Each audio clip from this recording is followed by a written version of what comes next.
در حمله های پرخشونت اخیر دست کم 400 نماینده قوم روهینجا در ایالت شمال و غرب راخین دولت میانمار کشته شد. در شرایط بروز زدوخوردهای میان شورشچیان و نیروهای حکومتی، روهینجاهای مسلمان آسیب سرانه به سمت بنگلادش حرکت می‌کنند. 31 اوگوست سال 2017 ازدحام مردم در اطراف جسدها جمع شد. این ساحل بنگلادش است. روهینجاهای مسلمان تلاش دارند در پی بروز خشونت‌ها در میانمار از این کشور فرار کنند. فرار خرد و بزرگ به بنگلادش روز 25 اوگوست شروع شد. در این روز طبق گزارش‌ها شورشچیان روهینجا به پایگاه‌های پلیس میانمار حمله کرده با مقاومت شدید نیروهای امنیتی این کشور روبرو شدند.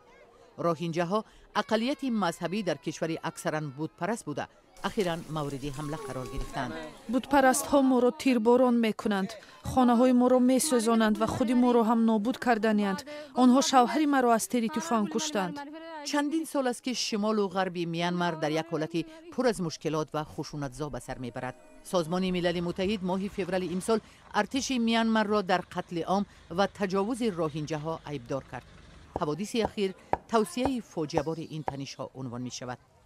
بتپرست‌های ملکی که از امنیت خود نگران هستند از خانه‌های خود فرار کرده حالا در این عبادتگاه پناه بردند. از سرم طلا ریزند که من دیگر در آنجا زندگی نمی‌کنم. من به شرط برمیگردم که آنها نباشند. اگر مسلمان‌ها باشند نمی‌روم. درد دل شدم. سال گذشته شوهرم را کشتند، گردنش را بریدند.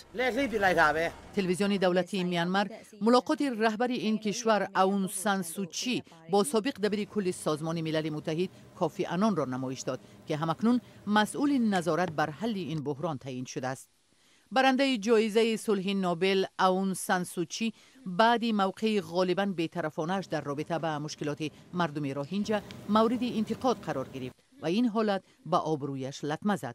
کوفی آنان گفت که عاملان خشونت‌های اخیر باید در دادگاه پاسخ دهند. این حادثه ها اعتراض‌های سراسری در میانمار را به بار آورد. حکومت اون سان سوچی گفت که با تروریسم مبارزه می‌برد.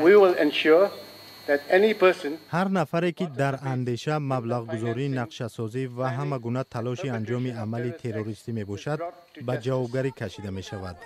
در همین حال فراری های روهینجا همانا در حال رسیدن به قلمرو بنگلادش بوده.